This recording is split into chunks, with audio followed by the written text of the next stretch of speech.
화무 11홍을 화무 101홍으로 착각을 했던지, 아니면은 한때 더불어민주당 대표를 지내며 50년 100년 장기 집권을 외친 이해찬의 헛소리에 현혹된 탓인지,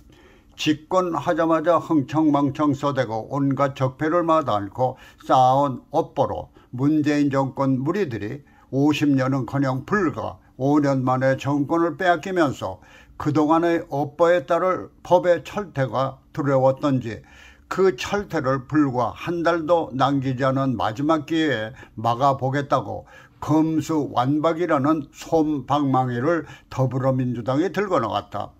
아마도 더불어민주당은 국회 과반수 의석의 솜방망이를 모두 합치면 새 방망이를 막을 수 있을 것이라고 믿는 모양이지만은, 그들의 지은 죄값은 언제라도 치러야 하는 것이기 때문에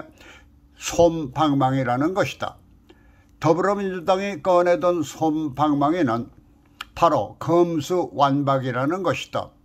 경찰은 무섭지 않아도 검찰은 그들이 지은 죄에 대해서 철퇴를 가할 것이 분명하니까 아예 검찰의 수사권을 완전히 박탈해버리면 목숨줄이 붙어날 것이 아닌가라는 발상에서 진정한 검찰개혁이라는 기치를 내걸고 불과 며칠 남지 않은 집권기간인 4월 중에 170여 거의 솜방망이로 입법화하겠다는 것이다. 그러나 이들의 이번 검수완박이라는 검찰개혁의 명분이 타당성이 없는 것은 불과 1년여 전에 검찰개혁이라 치고 검찰에게 부패, 경제, 공직자, 선거, 방위산업, 대형 참사 등 이른바 6대 범죄 수사권만을 허용했었는데, 다시 검찰개혁을 내세우며 이 6대 수사권마저도 아예 완전히 없애 검찰 기능을 마비시키려고 나선 것이다.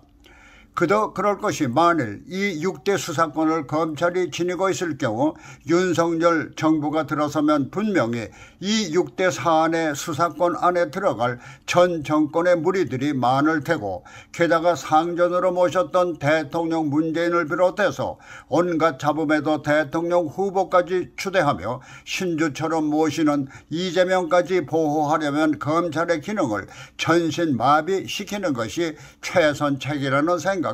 도달하며 꺼내든 것이 검수완박인 것이다. 특히 경찰 출신으로 울산시장 부정선거 개입과 함께 대통령 문재인의 서운을 입은 황운하 더민주 의원이 같은 당 의원들에게 보낸 서신에서 검수완박을 꺼내던 속내를 보면은 검수완박의 불순한 동기가 드러나는 것이다. 그는 이 서신을 통해 검찰 수사권을 폐지한다고 해서 수사권이 경찰로 넘어가는 것이 아니라 그냥 증발한다고 지적한 것이다.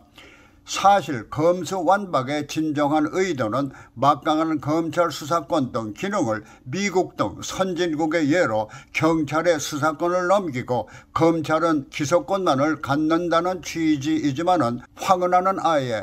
경찰도 6대 사안의 수사가 불가능하니까 죄 지은 분들 걱정할 필요가 없다고 안심시킨 것이나 다름이 없는 것이다.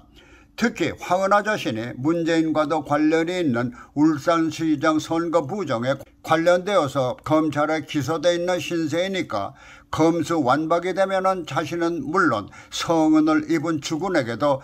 보답하는 것일 테니까 검찰 내 진정한 검사들은 물론 심지어 문재인 정권의 신복인 검찰총장을 비롯해서 그 신복을 따르는 검사는 물론 법조계, 학계 등, 그리고 심지어는 더불어민주당 내 뜻 있는 소수 의원까지 모든 분야에서 부당성을 지적하는데도 더불어민주당이 이를 당론으로 채택했다는 것은 더불어민주당과 문재인 정권 내에 자신의 죄가 두려운 의원 등 정치인들이 많다는 것으로 각계각층의 다수가 반대하는 검수완박을 몇몇 무리들이 여기에 매달리는 것은 스스로 죄를 인정하는 것이다. 또한 설사 검수완박으로 수사권이 경찰에 넘어간다고 해도 어차피 현존하는 정권에 충성하는 경찰이 그대로 넘어갈 이유가 없고 보면은 어차피 지은 죄값을 언젠가는 치르게 될 것이다. 그래서 지금 더불어민주당이 철퇴에 맞서 꺼내든 것이 바로 솜방망이라는 것이다.